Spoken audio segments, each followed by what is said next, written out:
தயவுசெய்து வந்து இந்த மாதிரி விஷயங்களை வந்து செய்யாதீங்க. மக்களே கவனமாகவும் இருங்க நீங்களும்.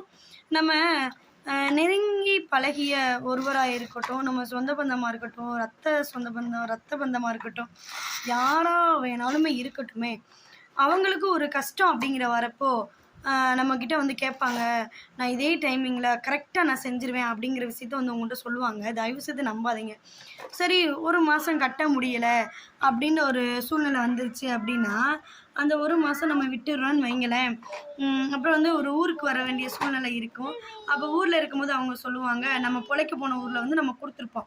அப்போ அந்த ஊரில் இருந்து நம்ம வந்து வெளியூருக்கு வர மாதிரி ஒரு சூழ்நிலை ஆயிடுச்சு அப்படின்னா, வெளியூர்லேருந்து ஃபோன் பண்ணி நம்ம கேட்கும்போது அவங்க சொல்கிற பதில், என்கிட்ட பணம் கையில் இருக்குது, நீங்கள் அங்கே இருக்கீங்க, அக்கௌண்ட்டில் பிரச்சனை அப்படிங்கிற மாதிரி சொல்லுவாங்க.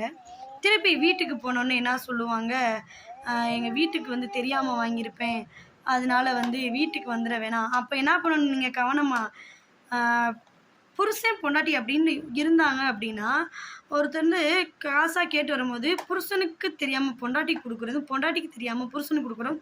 இந்த விஷயம் வந்து நீங்களும் கவனமாக இருக்கணும். எங்கள் வீட்டுக்காரர் அது இருப்பார், தெரிஞ்சிடும் அப்படின்னு சொல்கிற விஷயமா இருக்கட்டும். இந்த மாதிரிலாம் நடக்கும்போது திருப்பியும் வந்து நம்ம ஒருத்தவங்ககிட்டேருந்து நம்ம கை காசை போட்டு கொடுத்துருக்க மாட்டோம். ஏன்னா நம்ம வாங்குகிற சம்பளத்துக்கு செய்முறையாக இருக்கட்டும், வீட்டு செலவு, அப்புறம் ஸ்கூல் படிக்க வைக்கிறது, அது இதுன்னு சொல்லி ஒவ்வொன்றும் நம்ம ஒதுக்கி வச்சு நம்ம குடும்பம் வந்து கரெக்டாக ஓடிக்கிட்டு இருக்கோம். நம்ம வந்து வேற ஒரு ஆள்கிட்ட வந்து நம்ம பணத்தை வாங்கி கொடுத்துருவோம். அவங்க வந்து நம்மளை வந்து ப்ரெஷர் பண்ணி கேட்டுட்டு இருப்பாங்க.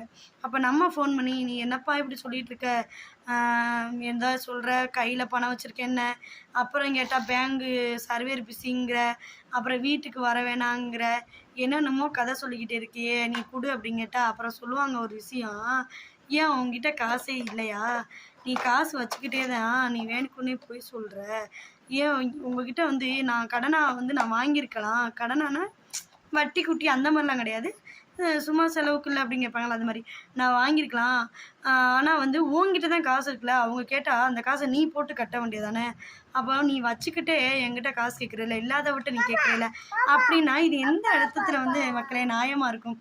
இதெல்லாம் வந்து நான் இதெல்லாம் சும்மா சொல்லலை, எனக்கு நடந்த விஷயம். யாருமே இப்படி தயவுசெய்து பண விஷயத்தில் வந்து தலையிட்டு மாட்டிக்கிறாதீங்க, ஓகேங்களா?